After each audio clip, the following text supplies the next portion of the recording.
Hi friends, pets ഫോറിൻ്റെ പുതിയ വീഡിയോയിലേക്ക് സ്വാഗതം. അപ്പോൾ നമ്മളതിൽ ഇന്ന് എന്തൊക്കെ പെറ്റ്സ് സെയിലിനായിട്ട് വന്നത് ജസ്റ്റ് ഒന്ന് നോക്കിയാലോ. ഇതുപോലെ നിങ്ങളുടെ കയ്യിൽ എന്തെങ്കിലും പെറ്റ്സിനെ കൊടുക്കുകയാണ് ചെയ്താൽ ഈ കാണുന്ന നമ്പർ ജസ്റ്റ് ഒരു മെസ്സേജ് അയക്കുക കേട്ടോ. അപ്പോൾ നിങ്ങൾ വീഡിയോസ് അയക്കുമ്പോൾ ഒരു 30 സെക്കൻഡ് വീഡിയോസ് അയക്കാൻ ശ്രമിക്കുക. ബാക്കി ഡീറ്റെയിൽസ് ഒക്കെ ഞാൻ വാട്സാപ്പിൽ പറഞ്ഞു തരാം കേട്ടോ.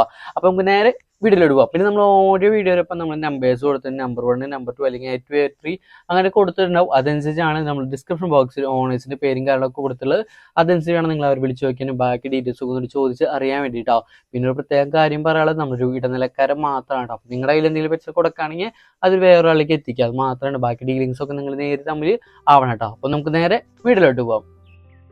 അപ്പോൾ ആദ്യം തന്നെ നമുക്ക് സെയിലിനായിട്ട് വന്നത് ഷിമ്പാണ് കേട്ടോ. അപ്പോൾ നല്ല സൈസുള്ള റെഡ് ഷിമ്പാണ് നമുക്ക് സെയിലിനായിട്ട് വന്നിട്ടുള്ളത്. അപ്പോൾ സ്ഥലം വരുന്നത് മലപ്പുറമാണ് സ്ഥലം വരുന്നത്. അപ്പോൾ പെർ പീസിന് 20 രൂപയാണ് അദ്ദേഹം ചോദിക്കുന്നത്. പക്ഷേ മിനിമം പീസ് എന്ന് പറയുന്നത് 20 മിനിമം പീസ് കേട്ടോ. അപ്പോൾ ഓൾ കേരള കൊറിയറും കാര്യങ്ങളൊക്കെ പോസിബിൾ ആണ്. അപ്പോൾ നമ്പറും ബാക്കി ഡീറ്റെയിൽസൊക്കെ ഞാൻ കൊടുത്തിട്ടുണ്ട്. അപ്പോൾ ആർക്കെങ്കിലും താല്പര്യം നമ്മൾ വിളിച്ച് കോൺടാക്ട് ചെയ്ത് ബാക്കി ഡീറ്റെയിൽസൊക്കെ ചോദിച്ചറിയാവുന്ന കേട്ടോ. ഷിമ്പ് അതുപോലെ തന്നെ ക്രാബ് അതൊക്കെ ഇപ്പോൾ അതുപോലെ ക്രാബ് ഫിഷ് അതൊക്കെ ഇപ്പോൾ എടുക്കാൻ പറ്റിയ നല്ല ടൈമാണ്. നല്ല രീതിയിൽ ബ്രീഡ് ചെയ്ത് കുട്ടികളൊക്കെ ഇറങ്ങുന്ന ഒരു ടൈമാണ്. ഈ മഴ പെയ്യുന്ന ടൈം നല്ല തണവുള്ള ടൈമാണ്. ഇവർ നന്നായിട്ട് ബ്രീഡ് ചെയ്ത് കുട്ടികളൊക്കെ ഇറക്കാം കേട്ടോ. അതുപോലെ തന്നെ നല്ല രീതിക്ക് സെയിലായി പോകണം അത്യാവശ്യം ഫാൻ ബേസ് ഒക്കെ ഐറ്റമാണ് ഈ ഷിമ്പൊക്കെ എന്ന് പറയുന്നത്. അതുപോലെ തന്നെ ക്രാബ് ഫിഷ് എടുക്കാൻ താല്പര്യമുള്ളവർക്ക് നമ്മൾ വിളിച്ച് കോൺടാക്ട് ചെയ്ത് ബാക്കി ഡീറ്റെയിൽസൊക്കെ ചോദിച്ചറിയാവുന്നതാണ് കേട്ടോ. അടുത്തായിട്ട് നമുക്ക് സെയിലിനായിട്ട് വന്നിട്ടുള്ള കുറച്ച് ക്യൂട്ടായിട്ടുള്ള കുറച്ച് ഡോഗ്സാണ് നമുക്ക് സെയിലിനായിട്ട് വന്നിട്ടുള്ളത്. അപ്പോൾ പറയുന്നതിൻ്റെ 4 ഡോഗ്സാണ് സെയിലിനായിട്ട് വന്നുള്ളത്. ഇതിൽ തന്നെ 2 ഫീമെയിലും 2 മെയിലും അവൈലബിൾ ആണ് കേട്ടോ. അപ്പോൾ അദ്ദേഹം ചോദിക്കുന്ന റേറ്റ് എന്ന് പറയുന്നത് 4000 രൂപയാണ് ഒരെണ്ണത്തിന് അദ്ദേഹം ചോദിക്കുന്ന റേറ്റ് എന്ന് പറയുന്നത് കേട്ടോ. അപ്പോൾ സ്ഥലം വരുന്നത് തിരുവനന്തപുരം വർക്കലയാണ് സ്ഥലം വരുന്നത്. ട്രാൻസ്പോർട്ടേഷൻ കാരണം പോസിബിൾ ആണ്. അല്ലെങ്കിൽ ആർക്കെങ്കിലും നേരിട്ട് പോയി എടുക്കണമെങ്കിൽ അങ്ങനെയും പോയിട്ട് എടുക്കാൻ കേട്ടോ. അപ്പോൾ ആർക്കെങ്കിലും താല്പര്യമെങ്കിൽ നമ്മൾ വിളിച്ച് കോൺടാക്ട് ചെയ്ത് ബാക്കി ഡീറ്റെയിൽസ് ഒക്കെ ചോദിച്ചറിയാവുന്നതാണ്. അപ്പോൾ നല്ല ക്യൂട്ടായിട്ടുള്ള നല്ല ആക്റ്റീവായ നല്ല ഗുണ്ടുമണികളാണ് നമുക്ക് സെയിലിനായിട്ട് വന്നിട്ടുള്ള ഡോഗ്സ് കേട്ടോ. അടുത്തായിട്ട് നമുക്ക് സെയിലിനായിട്ട് വന്നിട്ടുള്ള ബെറ്റാസാണ് കേട്ടോ. അതും നല്ലൊരു ഓഫർ റേറ്റാണ് നമുക്ക് ഈ ബെറ്റാസ് സെയിലിനായിട്ട് വന്നിട്ടുള്ളത് കേട്ടോ. അപ്പോൾ ഏത് വെറൈറ്റി ആണെന്ന് നോക്കിയാൽ നമ്മുടെ റെഡ് OHM ആണ് നമുക്ക് സെയിലിനായിട്ട് വന്നിട്ടുള്ളത്. അപ്പോൾ സ്ഥലം വരുന്നത് കോട്ടയത്താണ് സ്ഥലം വരുന്നത് അജ്മൽ എന്നാണ് ഓണറുടെ പേര് കേട്ടോ. അപ്പോൾ ഓൾ കേരള കൊറിയറും കാര്യങ്ങളൊക്കെ പോസിബിൾ ആണ്. ബ്രീഡിംഗ് പെയറാണ് അദ്ദേഹത്തിൽ കൊടുക്കാറ് കേട്ടോ.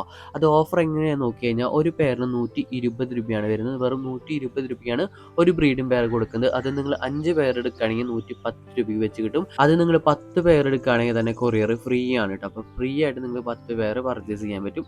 അങ്ങനെയല്ല 10 പേർ എടുക്കുകയാണെങ്കിൽ കൊറിയർ ഫ്രീ, അതാണ് ഞാൻ ഉദ്ദേശിച്ചത് കേട്ടോ. അപ്പോൾ ആർക്കെങ്കിലും എടുക്കാൻ താല്പര്യമെങ്കിൽ നമ്മൾ വിളിച്ച് കോൺടാക്ട് ചെയ്ത് ബാക്കി ഡീറ്റെയിൽസ് ഒക്കെ ചോദിച്ച് അറിയാവുന്നതാണ് കേട്ടോ. അടുത്തായിട്ട് നമുക്ക് സെയിലിനായിട്ട് വന്നുള്ള 3 ക്യാറ്റാണ് നമുക്ക് സെയിലിനായിട്ട് വന്നുള്ള പേർഷ്യൻ ക്യാറ്റാണ് നമുക്ക് സെയിലിനായിട്ട് വന്നുള്ളത് കേട്ടോ. ഇതിൽ നോക്കുകയാണെങ്കിൽ തന്നെ വൈറ്റ് 2 ഫീമെയിലും ബ്ലാക്ക് മെയിലാണ് നമുക്ക് സെയിലിനായിട്ട് വന്നുള്ളത്. പ്രായം നോക്കുകയാണെങ്കിൽ 2 വയസ്സാണ് 3 വരുന്നത് കേട്ടോ. അപ്പോൾ ഇതിൽ 2 ഫീമെയിൽസും ഒരു വട്ടം പ്രസവം കഴിഞ്ഞാണ്. അപ്പോൾ നല്ല രീതിക്ക് തന്നെ ക്വാണ്ടിറ്റി തന്നെ കുട്ടികൾ 2 പേർക്കും കിട്ടിയിട്ടുണ്ടായിരുന്നു കേട്ടോ. അപ്പോൾ വൈറ്റും 2 ഫീമെയിലും ബ്ലാക്ക് ഒരു മെയിലാണ് നമുക്ക് സെയിലിനായിട്ട് വന്നുള്ളത്. അപ്പോൾ ഒരെണ്ണത്തിന് അദ്ദേഹം ചോദിക്കുന്ന റേറ്റ് എന്ന് പറയുന്നത് 1500 രൂപയാണ്. അത് നിങ്ങൾ 3ഉം ഒരുമിച്ച് എടുക്കുകയാണെങ്കിൽ 3500 രൂപയ്ക്ക് പർച്ചേസ് ചെയ്യാവുന്നതാണ് കേട്ടോ. അപ്പോൾ സ്ഥലം വരുന്നത് കരുനാഗപ്പള്ളിയാണ് സ്ഥലം വരുന്നത്. അപ്പോൾ ആർക്കെങ്കിലും എടുക്കാൻ താല്പര്യം നമ്മൾ വിളിച്ച് കോൺടാക്ട് ചെയ്ത് ബാക്കി ഡീറ്റെയിൽസ് ഒക്കെ ചോദിച്ചറിയാവുന്നതാണ്. ട്രാൻസ്പോർട്ടേഷൻ കാര്യങ്ങളൊന്നും പോസിബിൾ അല്ല, അതുകൊണ്ട് തന്നെ നേരിട്ട് പോയി കണ്ട് ഇഷ്ടപ്പെട്ട് എടുക്കാൻ ശ്രമിക്കാം കേട്ടോ. അപ്പോൾ നമുക്ക് അടുത്ത വീഡിയോയിലോട്ട് പോകാം. അടുത്തായിട്ട് നമുക്ക് സെയിലിനായിട്ട് വന്നിട്ടുള്ള ഒരു അടിപൊളി ആടാണ് നമുക്ക് സെയിലിനായിട്ട് വന്നിട്ടുള്ളത് കേട്ടോ. അപ്പോൾ ഓണർ ഒരു ബിബിൻ എന്നാണ്. അപ്പോൾ സ്ഥലം വരുന്നത് ആലപ്പുഴയാണ് കേട്ടോ. അപ്പോൾ ആടിൻ്റെ പ്രായം നോക്കുകയാണെങ്കിൽ 8 മാസമാണ് പ്രായം വരുന്നത്. ട്രാൻസ്പോർട്ടേഷനോ കാര്യങ്ങളൊന്നും പോസിബിൾ അല്ല, അതുകൊണ്ട് തന്നെ നേരിട്ട് പോയി കണ്ട് ഇഷ്ടപ്പെട്ടെടുക്കാൻ ശ്രമിക്കണം കേട്ടോ. അപ്പോൾ മലബാറി ക്രോസ് ആണ് ആട് വരുന്നത് കേട്ടോ. അപ്പോൾ അദ്ദേഹം ഈ ഒരു ആടിന് ചോദിക്കുന്ന റേറ്റ് എന്ന് പറയുന്നത് 11,500 രൂപയാണ്. അതായത് 11,500 രൂപയാണ് അദ്ദേഹം ചോദിക്കുന്ന റേറ്റ് എന്ന് പറയുന്നത്. അപ്പോൾ സ്ഥലം വരുന്നത് ആലപ്പുഴയാണ്. അപ്പോൾ ആർക്കെങ്കിലും എടുക്കാൻ താല്പര്യമെങ്കിൽ നമ്മൾ വിളിച്ച് കോൺടാക്ട് ചെയ്ത് ബാക്കി ഡീറ്റെയിൽസ് ഒക്കെ ചോദിച്ച് അറിയാവുന്നതാണ് കേട്ടോ. അടുത്തായിട്ട് നമുക്ക് സെയിലിനായിട്ട് വന്നുള്ള ആഫ്രിക്കൻ ലവ് ബേർഡ്സ് ആണ് കേട്ടോ. അതും ബ്രീഡിംഗ് പെയറാണ് നമുക്ക് സെയിലിനായിട്ട് വന്നിട്ടുള്ളത്. അപ്പോൾ അദ്ദേഹം ചോദിക്കുന്ന റേറ്റ് എന്ന് പറയുന്നത് 1500 രൂപയാണ് ഈ ഒരു ബ്രീഡിംഗ് പെയറിന് അദ്ദേഹം ചോദിക്കുന്ന റേറ്റ് എന്ന് പറയുന്നത് കേട്ടോ. അപ്പോൾ ആർക്കെങ്കിലും താല്പര്യം നമ്മൾ വിളിച്ച് കോൺടാക്ട് ചെയ്യാവുന്നതാണ്. സ്ഥലം വരുന്നത് എറണാകുളം ആലുവയാണ് വരുന്നത്. ട്രാൻസ്പോർട്ടേഷൻ കാര്യങ്ങളൊക്കെ പോസിബിൾ ആണ്. അപ്പോൾ ആർക്കെങ്കിലും എടുക്കാൻ താല്പര്യം നമ്മൾ വിളിച്ച് കോൺടാക്ട് ചെയ്ത് ബാക്കി ഡീറ്റെയിൽസ് ഒക്കെ ചോദിച്ച് അറിയാവുന്നതാണ് കേട്ടോ. അപ്പോൾ ഇന്നത്തെ വീഡിയോ എല്ലാവർക്കും ഇഷ്ടപ്പെടുന്നു ഞാൻ വിചാരിക്കുന്നു. അപ്പോൾ എന്തായാലും പുതിയ വീഡിയോ കാണാം. പിന്നെ ആരും ചാനൽ സബ്സ്ക്രൈബ് ചെയ്യാനും പിന്നെ നല്ല നല്ല കമൻറ്റുകളുടെ അഭിപ്രായങ്ങൾ പറയുക. അപ്പോൾ എന്തെങ്കിലും പോരായ്മകളുണ്ടെങ്കിൽ അതൊക്കെ നിങ്ങൾക്ക് അഭിപ്രായങ്ങളായിട്ട് കമൻറ്റായിട്ട് അറിയിക്കാവുന്നതാണ് കേട്ടോ. അപ്പോൾ എന്തായാലും പുതിയ വീഡിയോ കാണാം. അതുവരെക്കും ബായ്.